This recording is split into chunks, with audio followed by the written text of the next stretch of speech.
Yo, guys, it is Old Man G here, back again. I'm joined with Josh for our weekly Red Gunners podcast. Josh, how are you doing? Not too bad. Just waiting for the Arsenal game. It's a decent line. Exactly. So we're not going to be too long. So because Arsenal are playing, but remember, guys, if you're new to the channel, remember to like, share, and subscribe to Red Devil Studio. Follow us on Twitter, United X, and smash that notification button for latest Manchester United news. Thank you so much, everyone who's watching. Please like the vid. Shout out to Damien and Adam Talk Sports in the chat. Get your questions in. It's not going to be a long podcast, but we do want to talk about two things. We're going to be giving a Liverpool versus United aftermath, and I'm interested to see what your thoughts are, Josh. Obviously, I posted my match reaction previously, and then we're going to talk about Özil because it's been confirmed that Mesut Özil has agreed to leave Arsenal for Fenerbahce. We're going to talk just about what happened, how good was Özil, so what was the impact from Arsenal, and basically what went wrong, and how Özil will go into in Fenerbahce. So those will be the two main topics, two big topics in my opinion. So stay tuned, get involved, like the vid, share the vid, and get involved in the comments. It goes a long way. So without further ado, let's literally just sort of get straight into it. Let's get straight into it. Liverpool versus United aftermath, bro. 0-0. 0-0. And it's weird because I'm being told by a lot of rival fans that, you shouldn't settle for a draw. You should have gone on to win, etc. And even after the game, when I saw Klopp, who seemed to be rattled and say, 11, it's difficult to play against 11 players behind the ball, Henderson. And there's been so much talk about how United should have won the game or should have come out. And there's less talk about how, in my opinion, how poor at times Liverpool were. No, not to say that Liverpool played badly, but specifically their front three, how they were not able to really create much of anything.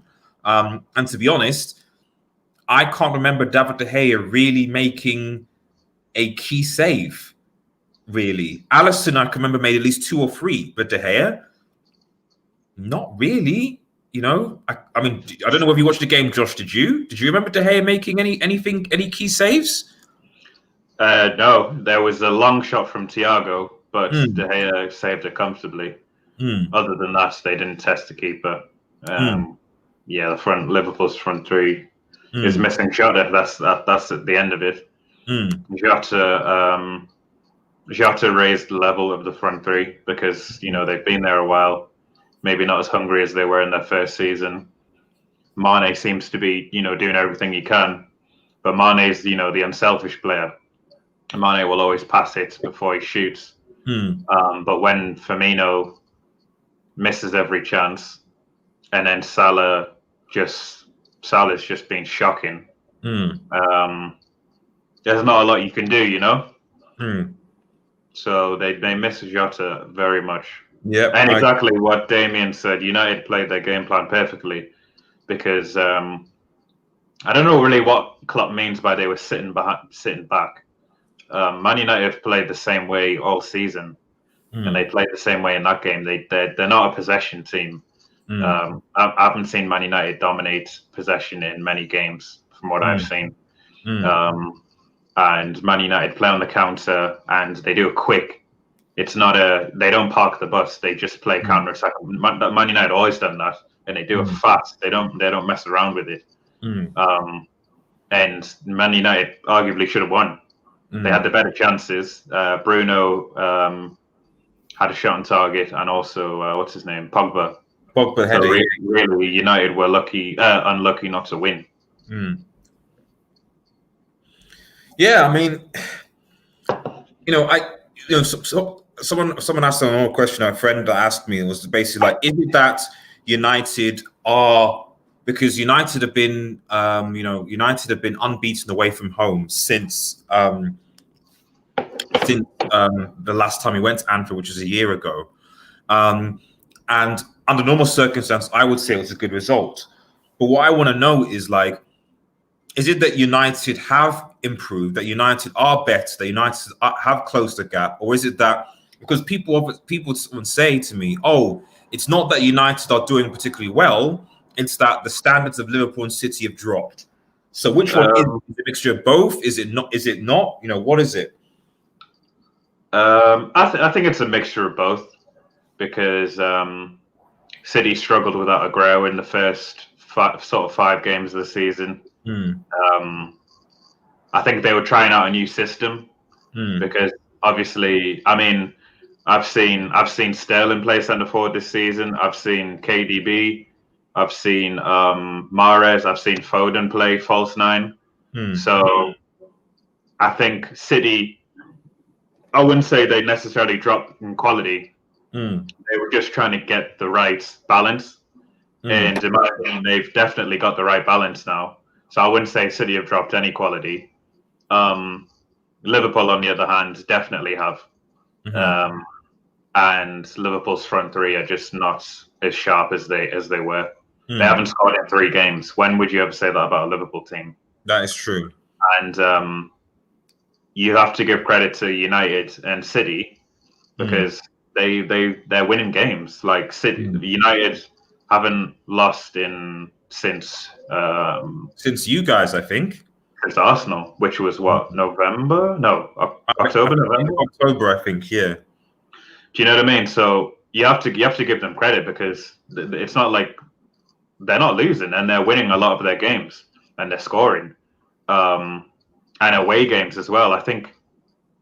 Have you won every away game this season? Not one every, but we're not. So I think we've got 2 draws. So 2 draws away with Leicester, which we should have won, which is annoying. I mean, to have those away, those are pretty much away wins in a way. Oh, Josh. Hey, Junior, what's your guys' prediction of the Arsenal game? I'm going 2-0 to Arsenal. Hi, Kobe. I think it's going to be 0-0 in the first half. And then Arteta's going to be like, we need Martinelli. And then Martinelli's going to come on 60th, 70th minute. Is Martinelli fit, is he?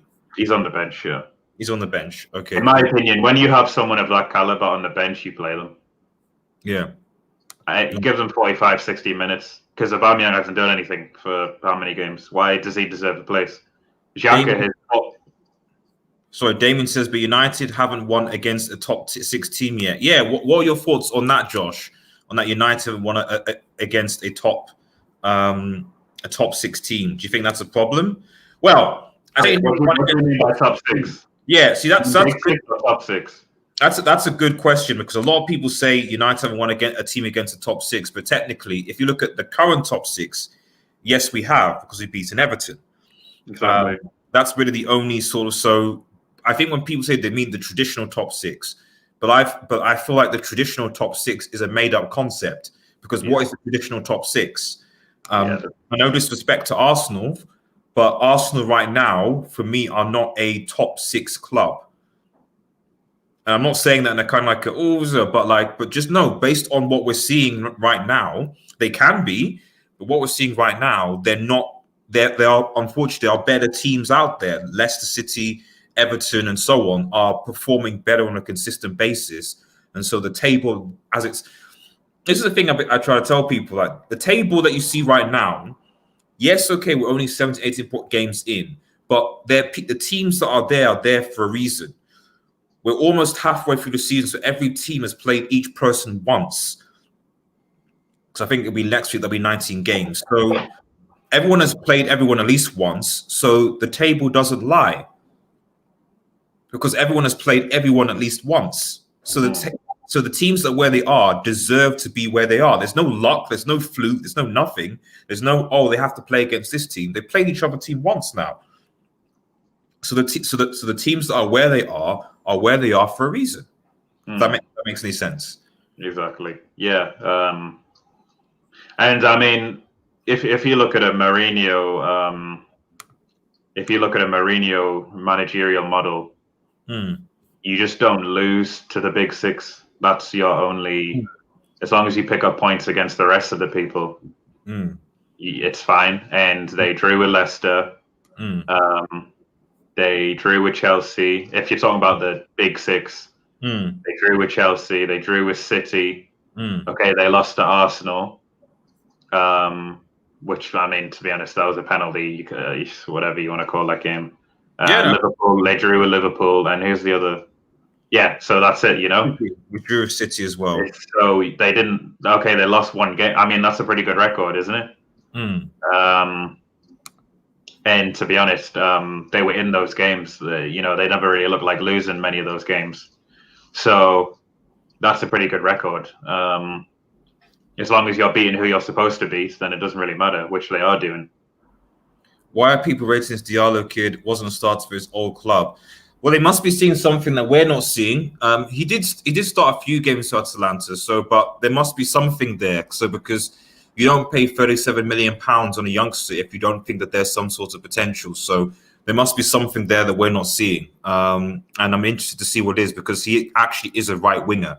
And one thing that after this game that was so that one of the things that a lot of non-United fans don't really see is that one of the reasons why the likes of Martial and Cavani and so on struggle is that we struggle to create chances, and we're relying on us. So unlike Liverpool, who have their fullbacks and to a lesser certain extent Salah and Mane to create chances, but more so their fullbacks, United don't. The only real players in the team that can create chances are Pogba, Bruno, and to a lesser extent Luke Shaw. Oh, shout out to Average Show in the comments, man. Hope you're doing well, buddy. But most teams have wingers that create chances, that cross, that deliver, etc. Like Sancho does with Haaland at Dortmund. Greenwood, Rashford, Martial are not, in my opinion, true wingers. They play out wide, yeah, sure, but they often come inside and they want to almost. They drift out wide, sometimes come in central, but often drift out wide. But they play like inside forwards. They don't really play like true wingers that actually push the other team back or drag the other team out wide. They don't really do that. And so that can be a problem, I think, for like who's in the number 9 situation. So what I'm basically saying is that Diallo is an actual winger. Daniel James is a winger and could be a good winger if he had football intelligence, which he does not have. If Diallo is a good enough right winger, he will help and revolutionize the way that we play, because we'll suddenly be creating more chances. Same thing with Wan-Bissaka. If we had a Trent in that position, United would probably win the league. Because on that right side, there just is no creativity at all, and that's a problem. It's a big problem. Same with Arsenal. We don't create on the right hand side at all. But at least that's why people like Leicester, and that's why Leicester are doing very well. Justin on the right hand side, he creates a lot of chances. But at least you actually bought an actual right winger. You bought someone who was supposedly in Pepe, but obviously he didn't live up to expectations. Yeah, I guess. But your right back, should complement the right winger as well. That is true. That is true. There's not that many. To be honest, there's not that really many good right backs anymore. That's what I've noticed. The left backs, there seem to be quite an abundance of, what I've noticed recently. But right backs, nah. Reece James, okay, he's good. Trent is having a shocking season. Walker looked awful against Palace. He got lucky because Zaha wasn't there. Zaha not playing in that Palace game? I mean, they were going to lose anyway, but he was not playing. Jerry, they save players for they save their best players for Liverpool, Arsenal, and United. Yeah, and then they rest against Liverpool. I would say definitely. They what's his name? Steve Bruce rested Wilson, this person against City. They got battered by City. And then he brought one of his best lineups against Liverpool, and they got a point. Yeah, so I get that, because Steve Bruce is a United legend, So and likewise with Roy Hodgson, he just opens up the team for Liverpool. But you're right, it's United. City, everyone's just like, oh well, it's like what do you call it? A free hit, yeah. Free hit. They're just like, if we win, we win, whatever. Well, this is what I'm saying. And shout out to CEO Time and Rasmus, man. How you doing, guys? Hope you're doing well. Shout out to all you guys, Rasmus, Average, Damien, CO time. Thank you guys for tuning in and watching. Remember to like the vid. But see, this is the thing. This is why, for me, where United are is even more impressive, because teams aren't. What a lot of our teams don't seem to understand is that they don't seem to understand that a lot. That's what a lot of teams do. They rotate and rest their players when they play against these teams, and so they give those teams a false sense of security. Oh, we're playing against Palace's reserves. Oh, we're playing against, so that means we're awesome. But United, we don't get that luxury because managers think we can go and get a result against these guys. There's still that mindset. Same thing with Arsenal. We can get a result. We can get a result. We can get a result. And the only reason when you see that exposed is when you see some of the mid to upper tier teams like a Leicester or Everton or even a Southampton to a certain extent that are like, we're not going to be that, casual and just say, yeah, we'll just allow it to come and do what you want to do. And in the case of Liverpool, for example, that's caused them problems. Even City, to a certain extent, that's caused them problems.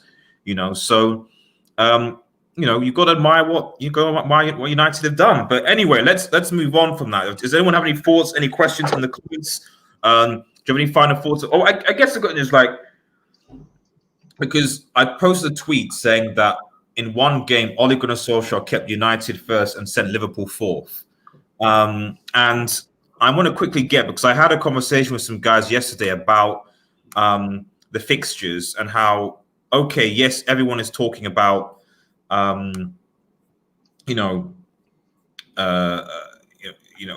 where are United title challenges, where they're going to be. But I look at this Liverpool side, and I look at their fixtures, and I'll show you their fixtures now, and then I'll go and show you United's fixtures.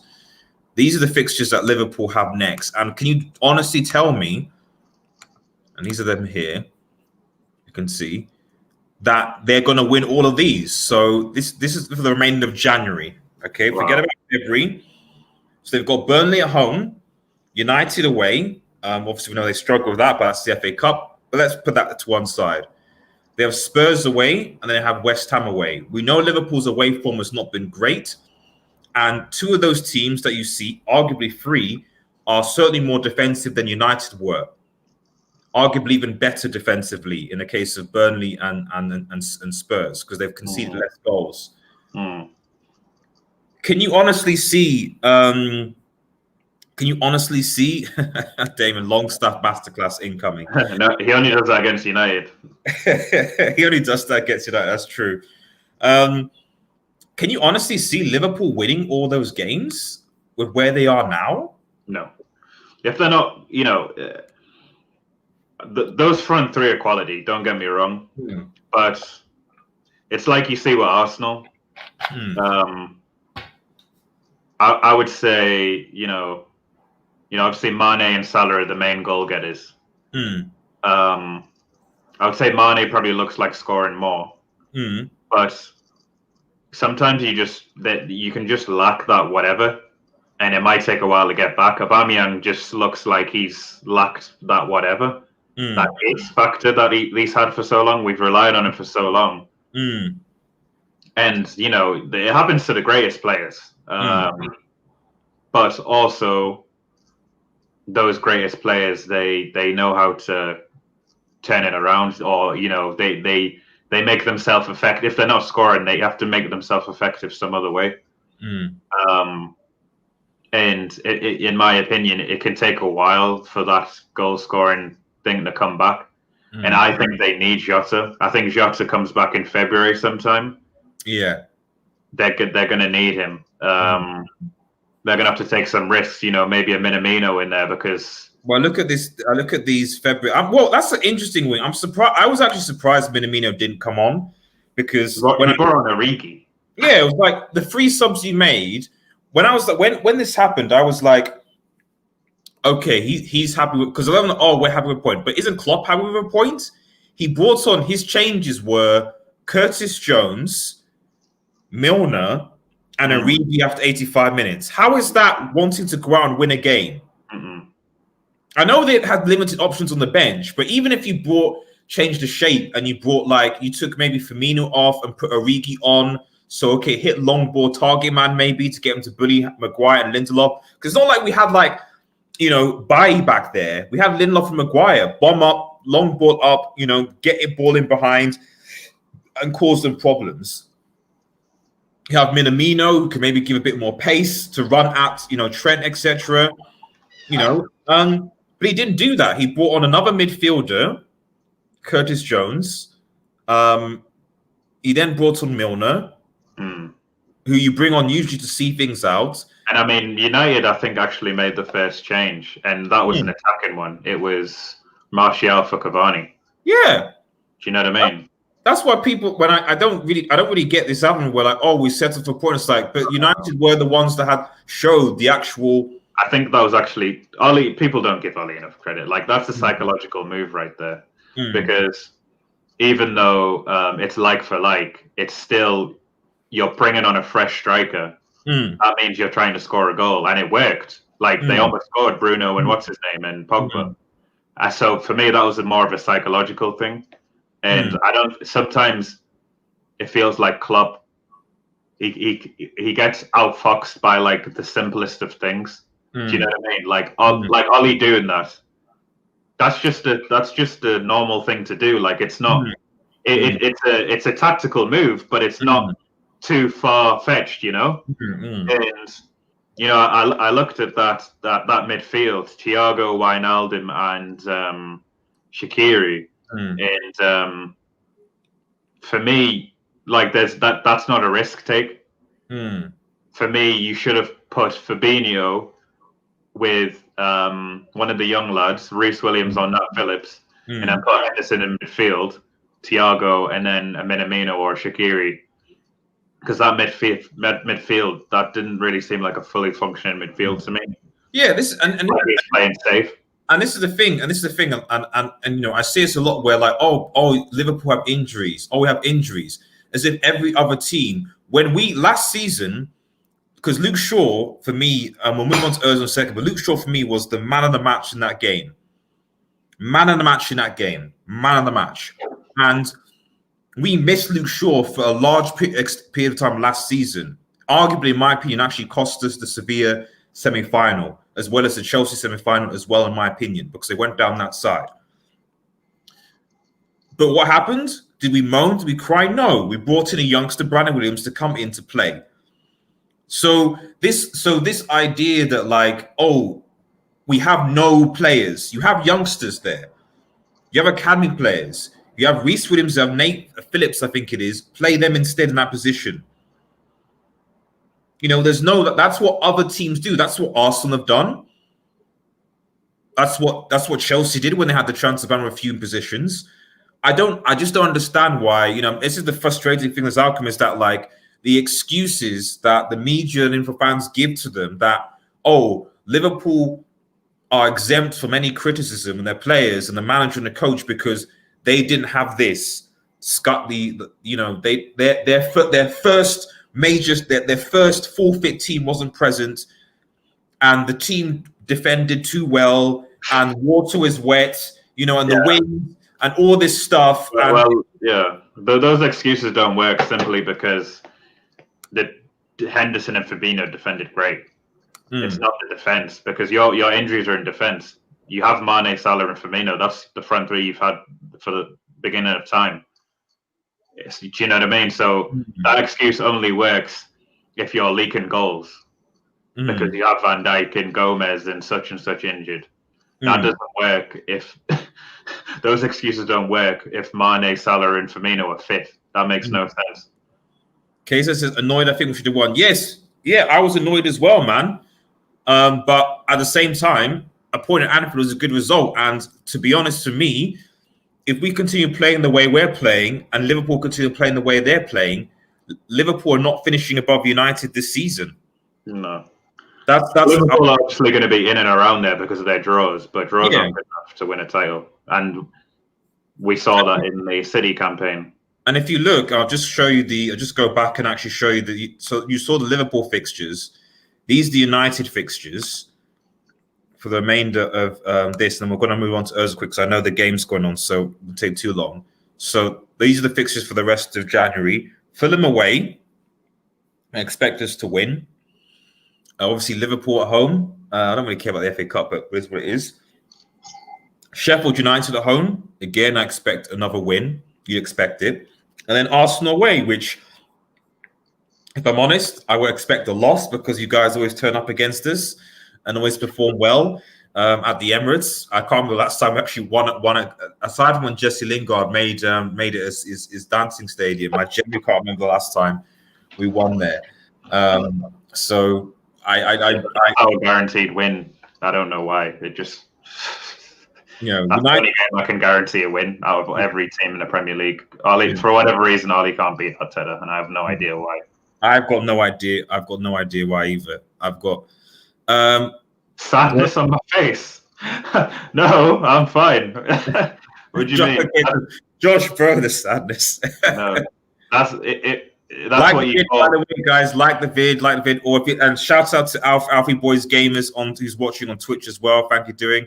Hope you're both doing well. We are doing well, Chief. Thank you guys for getting involved. You guys make this podcast worth doing because you get involved, you're asking questions, and we love the interaction. So appreciate it. Ruben Diaz has changed City's defense. He has. He is a. When Roy Keane gives you praise, you know it's real. Yeah, because he's a proper old school defender. Well, and I'm surprised that he's not been looked at before by people. This was a defender who we were United were linked to. We were supposed because he came from Benfica, wasn't it? Yeah. Yeah, that where we got Lindelof from. So he was linked with us for a while. But we never really went for him, and then instead, British and said, let's go and get Harry Maguire for 80-something million. No. I mean, Harry Maguire's decent, but he needs someone good next to him, and Ruben Diaz doesn't need that at all. Ruben Diaz is. I don't know. I don't know. I think he was playing when they conceded 5 to Leicester.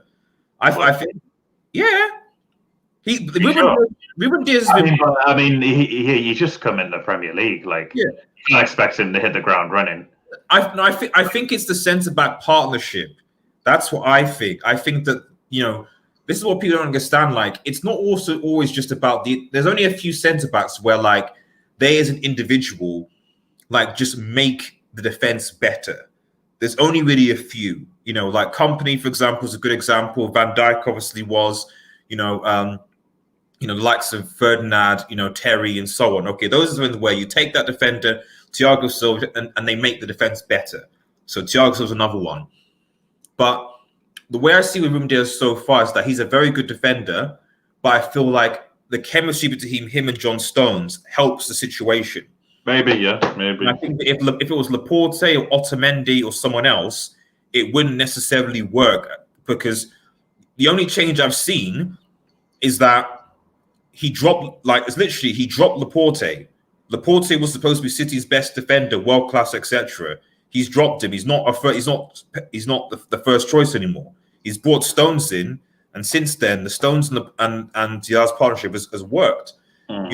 You'd think that it'd be Laporte and Diaz that should be the thing because Laporte is supposedly highly rated.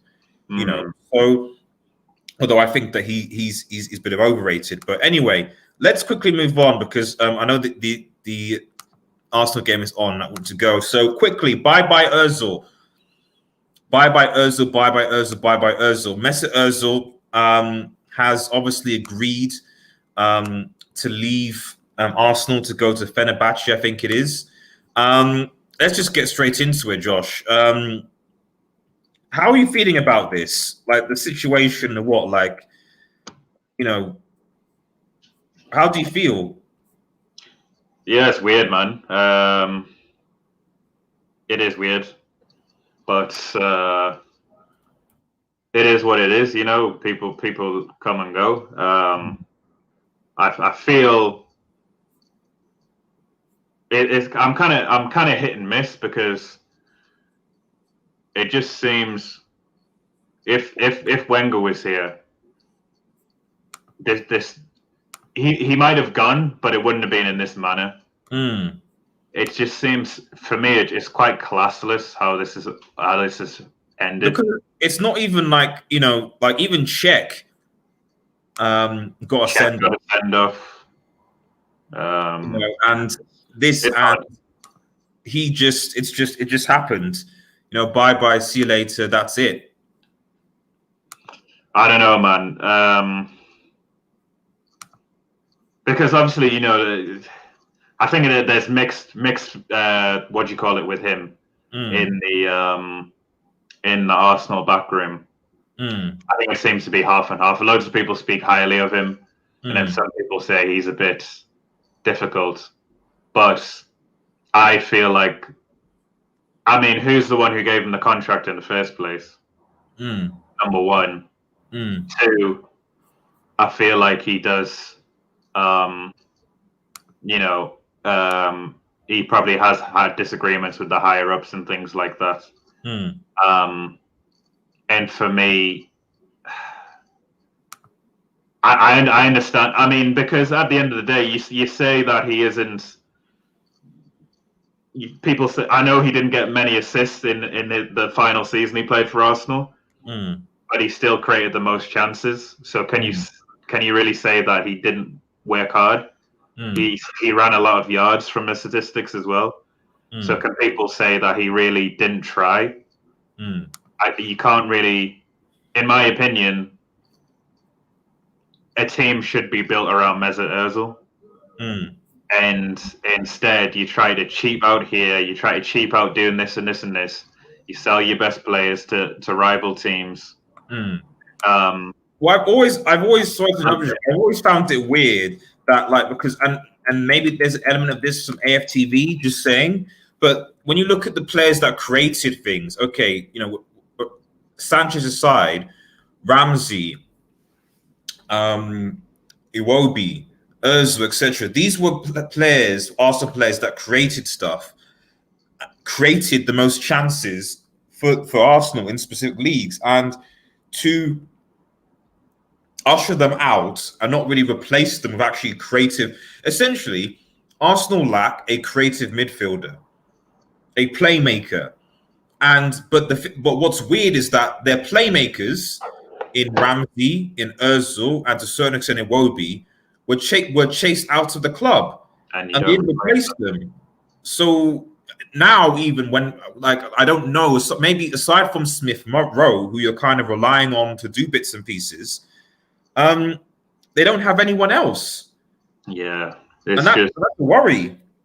I think this, you look at this club is just poorly run. That's the because at least with Man United, they generate sales from all around the world. So even if you can say that, they're poorly run, it's a good business model and things like that. They still spend big money on players every year. So, but Arsenal won't win the league for 17 years. Damn, Josh, how do you feel?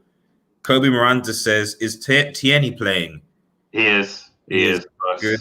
We rely. That's another player we rely on. Marcy says, "Kind comments, Husty." Well, I mean, Liverpool hadn't won the league for 30 years. How do you think Liverpool fans felt?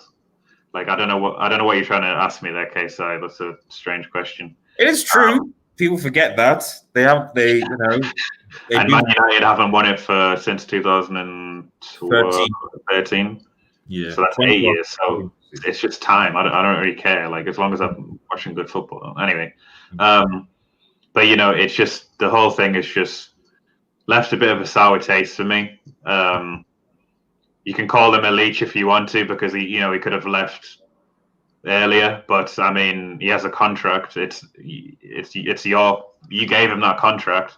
He can do what he wants. And it's not as if on the pitch, he's not as if he's just not trying. You can't really say that you can see his style. He's a bit languid, but you can't say he's not trying, especially the first 2 seasons he came here. I just don't.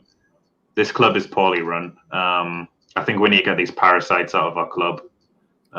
You can tell Wenger put his heart and soul into the club. You can blame AFTV. You could say a part of them do have a bit to blame, because people like DT, who are Wenger out, are backing Arteta to the death. And what's Arteta done? He got you an FA Cup. I thought you guys were complaining about FA Cup and top 4 wasn't enough a couple of seasons ago with Wenger. And now you're licking off Arteta for winning an FA Cup and finishing 8th and we're currently 11th, and our worst start in 50 plus years.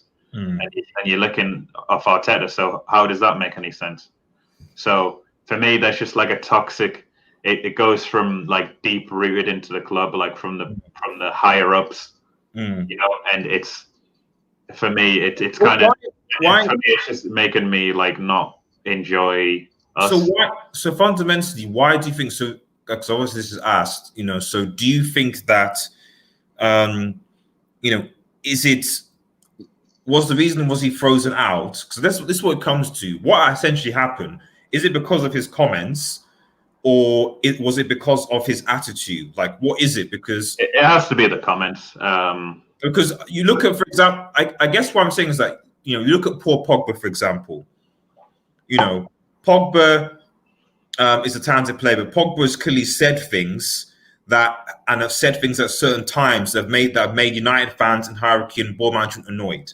Yeah, the way that he's been managed, certainly by Oli, maybe not such by Mourinho, but certainly by Oli, you've still been able to get the best out of an arguably against Liverpool. That's the difference. So I think. Okay, I'm sorry. So and I was good. Yeah. So So Jordan is just like, so even against Liverpool, I'd argue second to Shaw, I think is arguably played very well. Yeah. It's that how, you know, all the kind of like he's not committed himself, he's not able to do this or that and so on. You're like, really? Compared to some of the other players you're playing? That's what I'm saying. It's I think part of it is an excuse. It's definitely the political thing, but part of it is the excuse of jumping on the bandwagon if he doesn't try hard enough. And I think they probably were trying to get rid of him. They wanted to get rid of him, and then they used the political thing probably as a, you know, they piggybacked on that. And to be honest, that's kind of disgusting, because imagine if one of the clubs decided they didn't want to support Black Lives Matter. Oh, sorry, one of the if one of the, because that's kind of what they're doing if you think about it, really, because Muslims are being persecuted, and I know people kind of think he's a bit of a hypocrite for the, you know, the Turkish prime minister's not the, you know, person, but you know, he's sticking up for his people the Uyghur Muslims in China, and so if it is that, then that's just embarrassing, because that's essentially the equivalent of Arsenal Football Club saying, "Yeah, we don't support Black Lives Matter." That's kind of pretty much the same thing. Even if he is being even if he's been a hypocrite about it, saying that sort of stuff like that, like he's still wanting to play for the club, though. Yeah, like, exactly. He's not the one that sort of. So yeah, okay, he's mentioned one top over others. That happens the time, like, but he's presumably wanted to play for the football club. Exactly. It's Arsenal Football Club that were like, oh, we saw that you said this. Yeah, and Emery played him. Even he might have been on the bench a couple of times, but Emery played him. So I just think Arteta's inexperienced and he's mismanaged these people.